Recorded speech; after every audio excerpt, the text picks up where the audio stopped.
ધોરણ 6 વિજ્ઞાન પ્રકરણ 8 શરીરનું હલનચલન બોડી મૂવમેન્ટ્સ।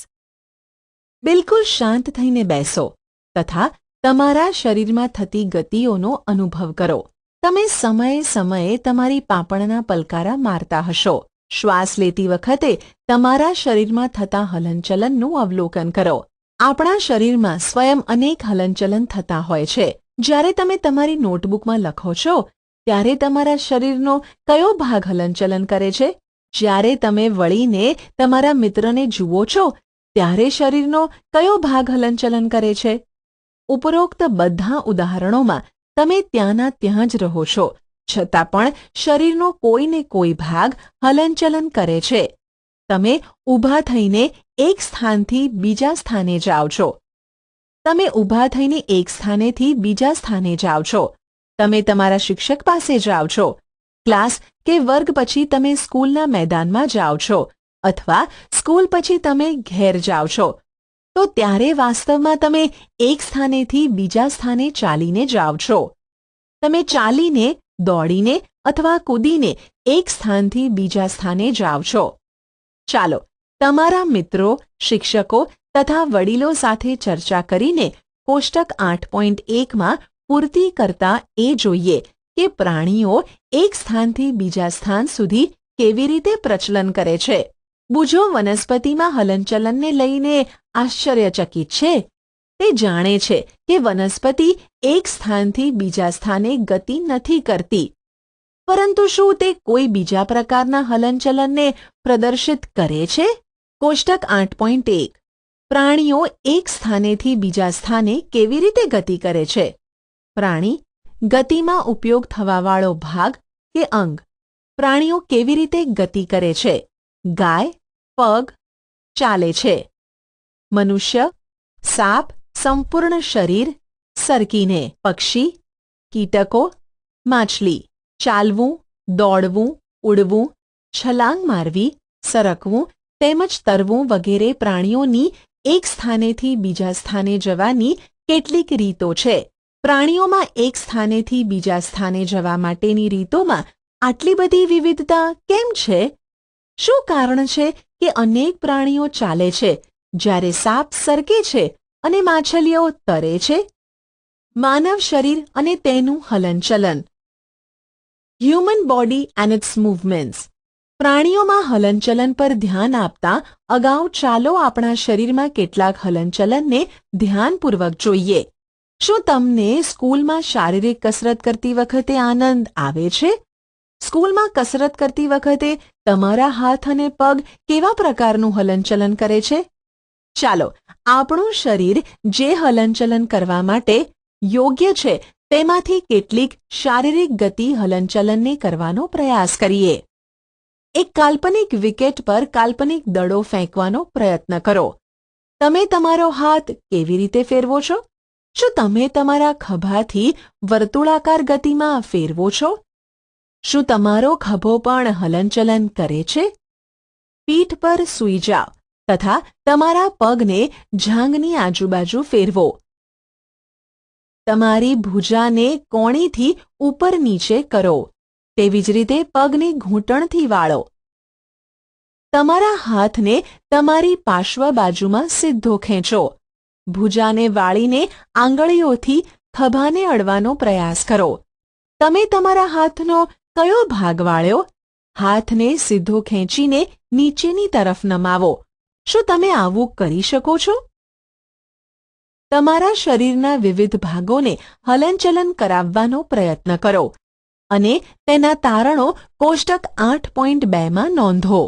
શું કારણ છે કે આપણે શરીરના કેટલાક અંગોને સ્વતંત્ર સ્વરૂપે બધી દિશામાં ફેરવી શકીએ છીએ જ્યારે કેટલાક અંગોને એક જ દિશામાં ફેરવી શકીએ છીએ? આપણે આપણા શરીરના કેટલાક ભાગોને ફેરવવા માટે શા માટે અસમર્થ રહીએ છીએ? પ્રવૃત્તિ 1 એક ફૂટપટ્ટીને તમારા હાથ પર આકૃતિ 8.1માં દર્શાવ્યા પ્રમાણેની સ્થિતિમાં રાખો, જેનાથી તમારી કોણી ફૂટપટ્ટીની મધ્યમાં રહે। તમારા મિત્રને ફૂટપટ્ટી તથા હાથને એક સાથે બાંધવાનું કહો। હવે તમારી કોણીને વાળવાનો પ્રયત્ન કરો. શું તમે તેને વાળી શકો છો? કોષ્ટક 8.2 આપણા શરીરમાં હલનચલન. શરીરના ભાગ હલનચલન. સંપૂર્ણ ફરે છે, અંશતઃ ફરે છે કે વળે છે, નમે છે, ઉપર ઉઠે છે, ગતિ બિલકુલ થતી નથી. ગરદન. હા, કાંડું, આંગળી, ઘૂંટણ, એડી, પગની આંગળી, પીઠ, માથું, કોણી, ભુજા. હા. શું તમે ધ્યાન આપ્યું છે કે આપણે શરીરના વિભિન્ન ભાગોને એ સ્થાનેથી વાળી અથવા ફેરવી શકીએ છીએ જે સ્થાને બે ભાગો એકબીજા સાથે જોડાયેલા હોય છે? ઉદાહરણ તરીકે કોણી, ખભો તથા ગરદન. શું તમે આવા અન્ય ભાગોના નામ જણાવી શકો છો? આ સ્થાનોને સાંધા જોઇન્ટ્સ કહે છે. શું આપણા શરીરમાં કોઈ સાંધા ન હોત તો તમારી દ્રષ્ટિએ કોઈ પણ પ્રકારનું હલનચલન કે ગતિ સંભવ થઈ શકે? વાસ્તવમાં આ સાંધાઓને કઈ કઈ વસ્તુઓ પરસ્પર બાંધે છે? તમારી આંગળી વડે તમારું માથું, ચહેરો, ગરદન, નાક, કાન, ખભાની પાછળ, હાથ, પગ, આંગળી તેમજ પગની આંગળીઓ દબાવો. શું તમને એવો અનુભવ થયો કે તમારી આંગળી કોઈ કઠણ વસ્તુને દબાવી રહી છે? આ કઠણ સંરચનાઓ હાડકાં છે. તમારા શરીરના અન્ય ભાગોમાં આ પ્રક્રિયાને પુનરાવર્તિત કરો. આટલા બધા હાડકાઓ? જ્યારે હાડકાને વાળી નથી શકાતા તો આપણી કોણીને કઈ રીતે વાળી શકાય છે? હાથના ઉપરના ભાગથી લઈને કાંડા સુધી એક જ હાડકું નથી હોતું. વાસ્તવમાં અનેક હાડકાઓ કાંડા સુધીના ભાગમાં જોડાયેલા હોય છે. આવી જ રીતે આપણા શરીરના પ્રત્યેક ભાગમાં અનેક હાડકાં આવેલા હોય છે. આપણે આપણા શરીરને એ જ બિંદુથી વાળી અથવા હલનચલન કરાવી શકીએ છીએ કે જ્યાં અસ્થિઓ એકબીજા સાથે જોડાય છે. વિભિન્ન હલનચલન અને પ્રવૃત્તિઓ કરવા માટે આપણા શરીરમાં અનેક પ્રકારના સાંધા આવેલા હોય છે. ચાલો તેમાંથી કેટલાક વિશે અભ્યાસ કરીએ. ખલ દસ્તો સાંધો. Option: ખલ દસ્તો સાંધો, કંદુક ખલિકા સાંધો, ball and socket joint. પ્રવૃત્તિ 2. કાગળની એક પટ્ટીને એક નળાકારમાં ફેરવો. રબર અથવા પ્લાસ્ટિકના એક જૂના દડામાં કાણું પાડીને કોઈના નિરીક્ષણ હેઠળ તેમાં વાળેલ કાગળના નળાકારને નાખો. જેમ કે આકૃતિ 8.2 માં દર્શાવ્યા અનુસાર આવેલ છે. ઓપ્શન: જેમ કે આકૃતિ 8.2 માં દર્શાવવામાં આવેલ છે. તમે કાગળના નળાકાર સિલિન્ડરને દડા પર ચોંટાડી પણ શકો છો. દડાને એક નાની વાટકીમાં રાખીને ચારેય બાજુ ફેરવવાનો પ્રયત્ન કરો. શું દડો વાટકીમાં સ્વતંત્ર સ્વરૂપે ફરે છે? શું કાગળનો નળાકાર પણ ફરે છે? હવે કલ્પના કરો કે કાગળનો નળાકાર તમારો હાથ છે તથા દડો તેનો એક છેડો છે. વાટકી ખભાના એ ભાગ સમાન છે જેનાથી તમારો હાથ જોડાયેલો છે. એક હાડકાનો દડા જેવો ગોળ ભાગ બીજા હાડકાના વાટકી જેવા ખાડામાં ખૂંપેલો હોય છે. આ પ્રકારના સાંધા બધી જ દિશાઓમાં હલનચલન પ્રદાન કરે છે. આ હલનચલન માટે ઉપરયુક્ત સાંધાના અન્ય ઉદાહરણ શોધી શકો છો? આ પ્રકારના શરૂઆતમાં આપવામાં આવેલા શરીરના વિવિધ ભાગોના હલનચલનનું સ્મરણ કરીશું. ઉપરોક્ત પ્રકારના અન્ય સાંધાના નામ આપી શકો છો? ઉખળી સાંધો, પિવોટલ જોઇન્ટ. ગરદન તથા શીર્ષને જોડાણ કરતો સાંધો ઉખળી સાંધો છે.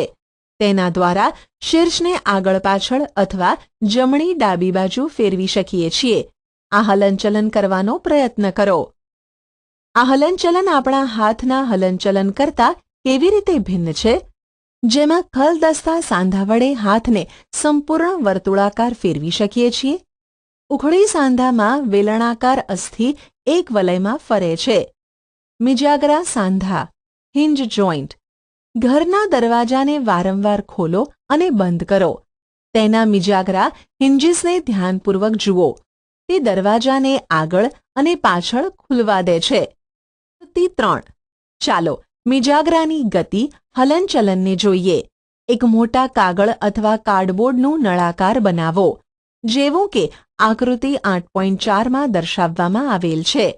ચિત્રમાં દર્શાવ્યા મુજબ કાર્ડબોર્ડ અથવા કાગળના નળાકારની મધ્યમાં છિદ્ર બનાવી તેમાં એક પેન્સિલ દાખલ કરો.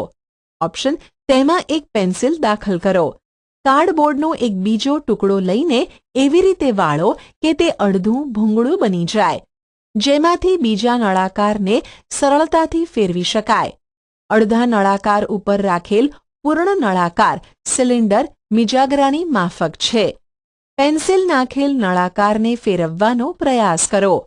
તે કેવા પ્રકારની ગતિ કરે છે? આ ગતિ એટલે કે હલનચલન તમારા દ્વારા બનાવવામાં આવેલ ખલદસ્તા સાંધા કરતાં કેવી રીતે ભિન્ન છે? આપણે પ્રવૃત્તિ 1માં કોણીમાં આવા જ પ્રકારની ગતિ જોઈ હતી.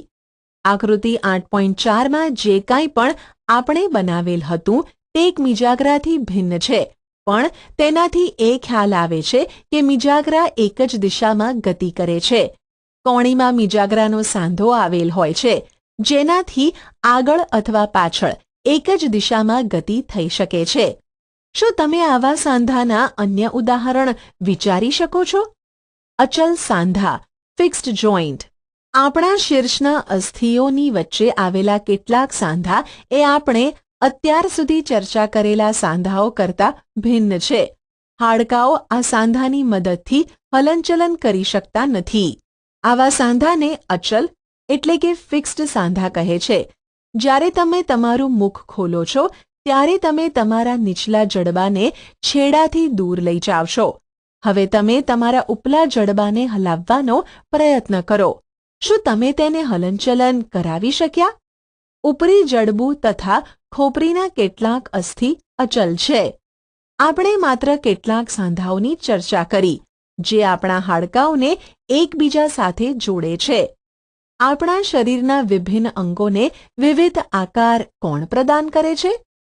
જો તમે એક ઢીંગલી બનાવવા માંગતા હો તો તમે પહેલાં શું બનાવશો? શક્ય છે કે ઢીંગલીને એક આકાર પ્રદાન કરાવવા માટે તમે એક માળખું તૈયાર કરશો. શું તમે એવું નહીં કરો? આપણા શરીરના બધા હાડકાઓ બસ એવી જ રીતે એક સુંદર આકાર પ્રદાન કરાવવા માટે એક માળખું તૈયાર કરે છે, જે માળખાને આપણે કંકાલ, સ્કેલેટન કહીએ છીએ. આપણે એ કેવી રીતે ઓળખીએ છીએ કે આ મનુષ્યના કંકાલની આકૃતિ છે? આપણે શરીરના વિભિન્ન હાડકાઓના આકારની જાણકારી કેવી રીતે પ્રાપ્ત કરીએ છીએ? શરીરના કેટલાક અંગોમાં આવેલ હાડકાં અને તેની સંખ્યા તેમજ આકાર વિશે આપણને ત્યારે ખ્યાલ આવે છે જ્યારે આપણે તેનો અનુભવ કરીએ છીએ. એક્સ-રે ચિત્ર દ્વારા આપણે શરીરના બધા હાડકાઓના આકારનો ખ્યાલ મેળવી શકીએ છીએ. ઓપ્શન: આપણે શરીરના બધા હાડકાઓના આકારનો ખ્યાલ મેળવી શકીએ છીએ. શું ક્યારેય તમારો અથવા તમારા પરિવારનો કોઈ વ્યક્તિના શરીરનો કોઈ ભાગનો એક્સ-રે કાઢવામાં આવ્યો છે? ઓપ્શન: શું ક્યારેય તમારો અથવા તમારા પરિવારના કોઈ વ્યક્તિના શરીરના કોઈ ભાગનો એક્સ-રે કાઢવામાં આવ્યો છે? કેટલીક વાર ઈજા થવાથી ડોક્ટર એક્સ-રે કઢાવે છે, જેનાથી તેમને ઈજા દ્વારા હાડકામાં થયેલ ક્ષતિનો ખ્યાલ આવે છે. એક્સ-રે ચિત્ર દ્વારા આપણને શરીરના હાડકાઓના આકારનો ખ્યાલ આવે છે. તમારા હાથના આગળના તેમજ ઉપરના ભાગો તથા પગના નીચેના તથા ઉપરના ભાગના હાડકાઓનો અનુભવ કરો. પ્રત્યેક અંગોના હાડકાની સંખ્યાની જાણકારી મેળવો. તમારા ઘૂંટણ તથા કોણીના હાડકાનો એવી જ રીતે અનુભવ કરો તથા એક્સ-રે ચિત્ર સાથે સરખામણી કરો. તમારી આંગળીઓને વાળો. શું તમે તેને પ્રત્યેક સાંધાના મૂળ સુધી વાળી શકો છો? તમારી મધ્યમાં આંગળીમાં કેટલા હાડકાં આવેલા છે? ઓપ્શન: તમારી મધ્યમાં આંગળીમાં કેટલા હાડકાં આવેલા છે? તમારી હથેળીના પાછળના ભાગને સ્પર્શ કરીને અનુભવ કરો. તેમાં અનેક હાડકાં છે. શું તમારું કાંડું લચીલું છે? તે અનેક નાના નાના અસ્થિઓનું બનેલ છે. જો તેમાં એક જ હાડકું આવેલ હોત તો શું થાત? પ્રવૃત્તિ 4. ઊંડો શ્વાસ લઈને તેને કેટલાક સમય સુધી રોકી રાખી તમારા છાતીના તથા પીઠના હાડકાઓને હળવેથી દબાવીને તમારા હાડકાનો અનુભવ કરો. શક્ય હોય એટલી તમારી પાંસળીઓને ગણો. છાતીના અસ્થિઓ. આકૃતિ 8.9 ને ધ્યાનપૂર્વક જુઓ અને છાતીના અસ્થિઓની સંખ્યાની સરખામણી આકૃતિ સાથે કરો. આપણે જોઈએ છીએ કે પાંસળીઓ વિશિષ્ટ રૂપે વળેલી છે. તે છાતીના હાડકાં અને કરોડ સ્તંભ સાથે જોડાઈને એક પાંજરાનું નિર્માણ કરે છે. આ શંકુરૂપી પાંજરાને પાંસળી પિંજર રિબ કેજ કહે છે. આપણા શરીરના કેટલાક મહત્વપૂર્ણ અંગો તેનાથી સુરક્ષિત રહે છે.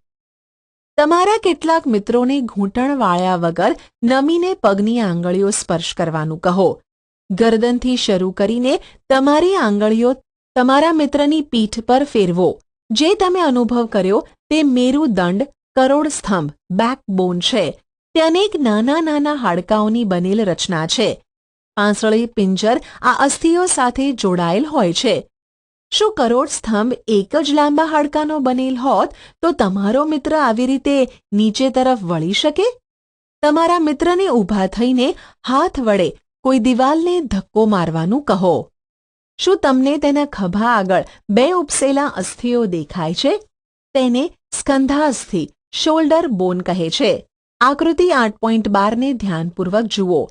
આ સંરચના નિતાંબ અસ્થિ શ્રોણી અસ્થિ પેલ્વિક બોન છે. આ પેટી જેવી સંરચના બનાવે છે જે તમારા જઠરની નીચે આવેલા વિભિન્ન અંગોને રક્ષણ આપે છે. આ નિતંબના ભાગનો એ હિસ્સો છે જેની મદદથી તમે બેસો છો. તમારી ખોપરી અનેક હાડકાંઓ એકબીજા સાથે જોડવાથી બનેલ છે. આ આપણા શરીરના અત્યંત મહત્વપૂર્ણ અંગ મગજનું રક્ષણ કરે છે. આપણે આપણા કંકાલના ઘણા બધા હાડકાં તથા સાંધાની ચર્ચા કરી. કંકાલ સિવાય કેટલાક અન્ય એવા પણ અંગો છે જે હાડકાં જેટલા કઠણ હોતા નથી અને તેને વાળી શકીએ છીએ. તેને આપણે કોમલાસ્થિ અસ્થિકુર્ચા કાર્ટિલેજ તરીકે ઓળખીએ છીએ. તમારા કાનને સ્પર્શ કરો. શું તમે કોઈ હાડકાના કઠણ ભાગનો અનુભવ કરો છો જેને વાળી શકાય? એવું પ્રતીત થાય છે કે તેમાં કોઈ હાડકાં આવેલ હોતા નથી. શું તમને આંગળી વડે દબાવતા કાનની બૂટ તથા તેના ઉપરના ભાગમાં કોઈ ફરક લાગ્યો? શું તમને એવું લાગ્યું કે કાનનો ઉપરનો ભાગ એટલો નાજુક નથી જેટલી આપણી કાનની બૂટ છે? પરંતુ તે ભાગ હાડકાં જેટલો કઠણ પણ નથી. તે કાસ્થિ કોમલાસ્થિ છે.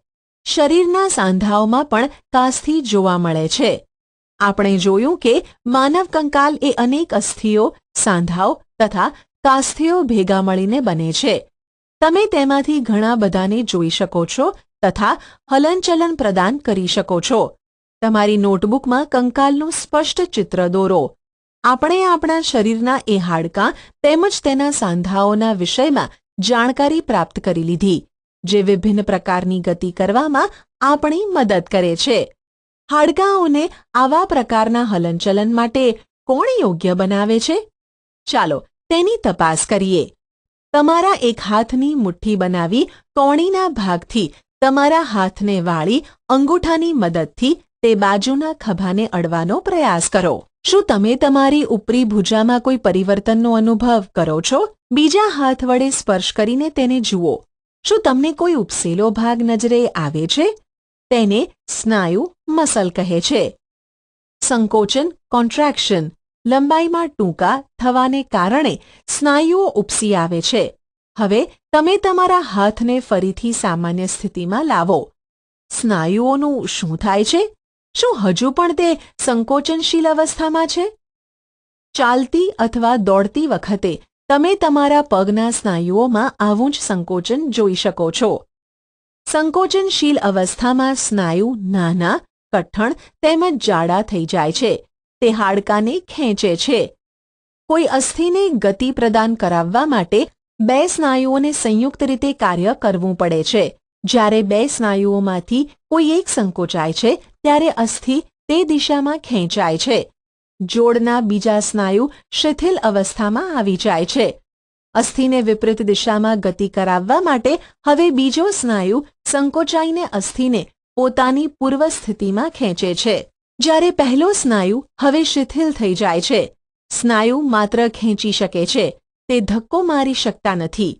આથી એક અસ્થિને ગતિ પ્રદાન કરાવવા માટે બે સ્નાયુઓને સંયુક્ત રીતે કાર્ય કરવું પડે છે.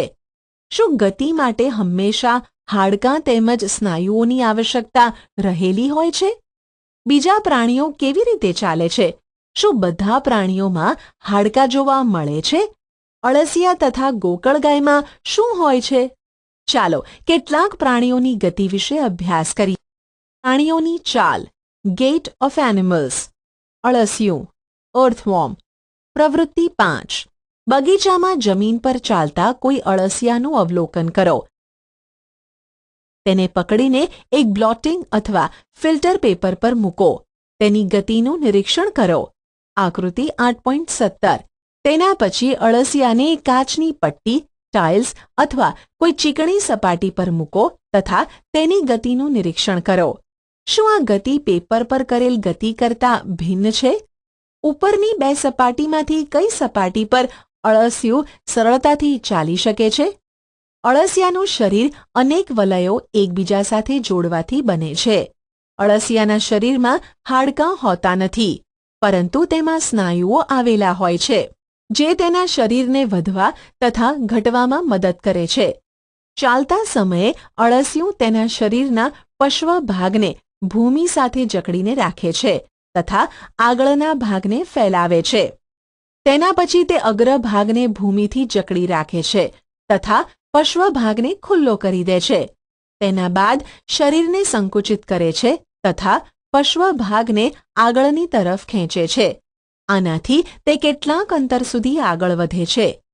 અળસિયું આ પ્રક્રિયાને વારંવાર પુનરાવર્તિત કરીને માટીમાં આગળ ખસે છે. તેના શરીરમાં ચીકણા પદાર્થ હોય છે જે તેને ચાલવા માટે મદદરૂપ થાય છે. તે તેના શરીરના ભાગોને જમીન સાથે કેવી રીતે ટકાવી રાખે છે? તેના શરીરમાં નાના નાના અનેક વજ્રકેશ, વાળ જેવી રચના આવેલ હોય છે. આ વજ્રકેશ સ્નાયુ સાથે જોડાયેલ હોય છે. આ વજ્રકેશ માટીમાં તેની પકડને મજબૂત બનાવે છે. અળસિયું તેના રસ્તામાં આવવાવાળી માટીને ખાય છે. તેનું શરીર અપાચિત ખોરાકને બહાર કાઢે છે. અળસિયા દ્વારા કરવામાં આવેલ આ કાર્ય માટીને ફળદ્રુપ બનાવે છે, જેનાથી વનસ્પતિને ફાયદો થાય છે. ગોકળગાય, સ્નેલ. પ્રવૃત્તિ 6. કોઈ બગીચામાંથી ગોકળગાયને પકડો. શું તમે તેની પીઠ ઉપર ગોળ રચના જોઈ છે? તેને કવચ કહે છે. તે ગોકળગાયનું બાહ્ય કંકાલ છે, પરંતુ તે હાડકાનું બનેલ હોતું નથી. તે કવચ એક જ એકમ છે તથા તે તેને એક જગ્યાથી બીજી જગ્યાએ ગતિમાં સહાય કરતું નથી. તે ગોકળગાય સાથે ખેંચાઈને જાય છે. ગોકળગાયને કાચની પ્લેટ પર મૂકીને તેની ગતિનું નિરીક્ષણ કરો.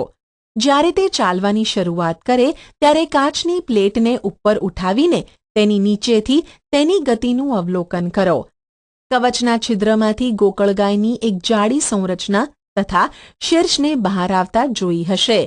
આ જાડી સંરચના તેના પગ છે, જે મજબૂત સ્નાયુના બનેલા હોય છે. હવે સાવધાનીપૂર્વક કાચની પ્લેટને ઝુકાવો. પગની તરંગિત ગતિ જોઈ શકાશે. ગોકળગાયની ગતિ અળસિયા કરતાં ધીમી છે કે ઝડપી? વંદો, કોકરોચ. પ્રવૃત્તિ 7. કોઈ વંદાનું અવલોકન કરો. વંદો જમીન પર ચાલે છે, દિવાલ પર ચઢે છે અને હવામાં ઉડે છે. તેમાં 3 જોડ પગ હોય છે, જે ચાલવામાં મદદ કરે છે. તેનું શરીર કઠણ બાહ્ય કંકાલ દ્વારા ઢંકાયેલું હોય છે. આ બાહ્ય કંકાલ વિવિધ એકમોના પરસ્પર સાંધા દ્વારા બનેલ હોય છે, જેના કારણે ગતિ શક્ય બને છે.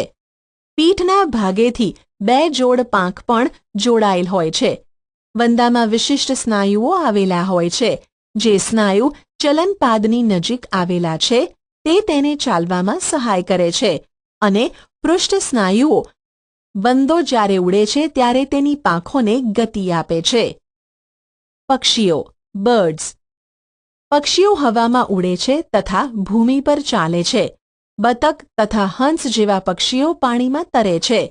પક્ષીઓ એટલા માટે ઉડી શકે છે કે તેમનું શરીર ઉડવા માટે અનુકૂલિત હોય છે. તેના હાડકાં છિદ્રિષ્ટ અને હલકા હોય છે. પશ્વ ઉપાંગના હાડકાં ચાલવા તેમજ બેસવા માટે અનુકૂલિત હોય છે. અગ્ર ઉપાંગનો અસ્થિભાગ રૂપાંતરિત થઈને પાંખ બનાવે છે. ખભાના હાડકાં મજબૂત હોય છે. છાતીના અસ્થિઓ ઉડ્ડયન સમયે સ્નાયુઓને જકડી રાખવા માટે વિશિષ્ટ રૂપે રૂપાંતરિત થયેલ હોય છે તથા પાંખોને ઉપર નીચે કરવામાં સહાય કરે છે. માછલી, ફિશ. પ્રવૃત્તિ 8. એક કાગળની હોડી બનાવો અને તેને પાણી પર મૂકો. હવે તેના અણીવાળા છેડાથી તેને ધક્કો મારો. તે પાણીમાં સરળતાથી આગળ વધી રહી છે. હવે હોડીને બંને છેડેથી પકડીને તેની પહોળી બાજુએથી ધક્કો મારો. શું આવી રીતે હોડી પાણીમાં સરળતાથી ચાલી શકે છે? તમે નોંધ્યું કે હોડીનો આકાર લગભગ માછલીના આકાર જેવો જ હોય છે. માછલીનું શીર્ષ તેમજ પૂંછડી તેના મધ્ય ભાગ કરતાં પાતળી અને અણીદાર હોય છે. શરીરની આવી રચના ધારારેખીય સ્ટ્રીમલાઇન્ડ કહેવાય છે. તેની વિશિષ્ટ રચનાના કારણે પાણી અહીં તહીં ધકેલાઈ જાય છે અને માછલી પાણીમાં સરળતાથી તરી શકે છે. માછલીના હાડકાં દ્રઢ સ્નાયુઓથી ઢંકાયેલા રહે છે. તરવાની પ્રક્રિયામાં શરીરનો અગ્રભાગ એક બાજુ વળે છે તથા પૂંછડી વિપરીત દિશામાં વળે છે. આકૃતિ 8.23માં દર્શાવ્યા અનુસાર માછલી પોતાના શરીરને વાળે છે ત્યારે તીવ્રતાથી તેની પૂંછડી બીજી દિશામાં વળે છે. તેનાથી એક ધક્કો લાગે છે અને માછલી આગળની તરફ ખસે છે. આવા પ્રકારના ક્રમિક ધક્કાઓ દ્વારા માછલી આગળની તરફ વધતી જાય છે. પૂંછડીના મીન પક્ષ આ કાર્યમાં મદદ કરે છે.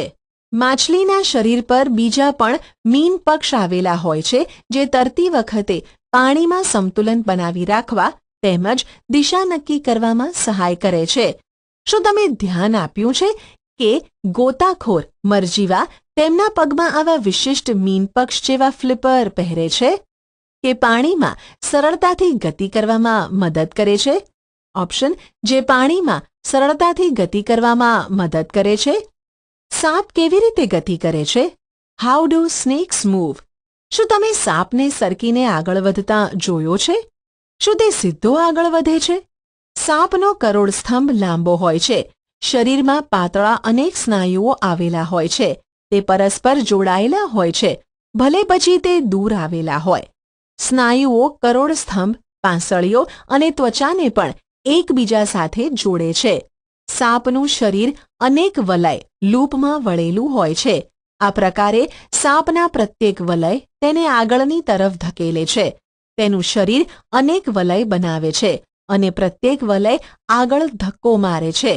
આ કારણે સાપ અત્યંત ઝડપથી ગતિ કરીને આગળ વધે છે, પરંતુ સીધી રેખામાં આગળ નથી વધતો. આપણે વિવિધ પ્રાણીઓને ગતિ પ્રદાન કરતા અસ્થિઓ તથા સ્નાયુઓ વિશે જાણકારી પ્રાપ્ત કરી. પહેલી અને બૂચો પાસે વિભિન્ન પ્રાણીઓની ગતિ વિશે અનેક પ્રશ્ન છે. તેવી જ રીતે તમારા મનમાં પણ અનેક પ્રશ્નો ઉત્પન્ન થતા હશે.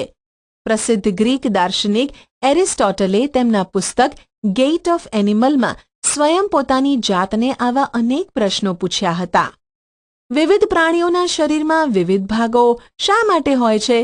આ વિશેષ અંગ તે પ્રાણીને ગતિમાં કેવી રીતે સહાય કરે છે? વિવિધ પ્રાણીઓના શારીરિક અંગોમાં કઈ સમાનતા અને વિભિન્નતાઓ છે? વિવિધ પ્રાણીઓને ચાલવા માટે કેટલા અંગોની આવશ્યકતા હોય છે? મનુષ્યને 2 પગ જ્યારે ગાય અને ભેંસને 4 પગ કેમ હોય છે? ઘણા બધા પ્રાણીઓને શા માટે સરખી બેકી સંખ્યામાં પગ આવેલા હોય છે? આપણા પગને વાળવાની રીત આપણા હાથને વળવાની રીતથી અલગ કેમ છે? ઓપ્શન: આપણા પગને વાળવાની રીત આપણા હાથને વાળવાની રીતથી અલગ કેમ હોય છે? આટલા બધા પ્રશ્ન શક્ય છે. આપણે પ્રવૃત્તિઓ દ્વારા કેટલાક પ્રશ્નોના ઉત્તર પ્રાપ્ત કરવાનો પ્રયાસ કર્યો. આપણે હજુ કેટલાક પ્રશ્નોના ઉત્તર શોધવાના બાકી છે.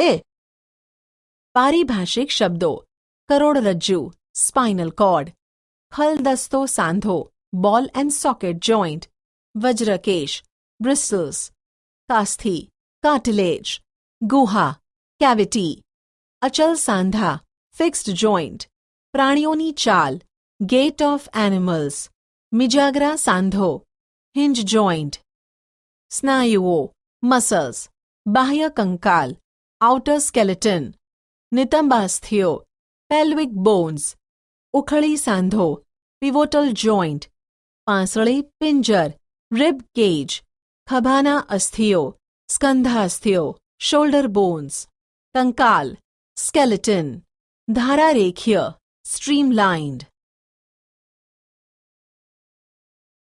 સારાંશ.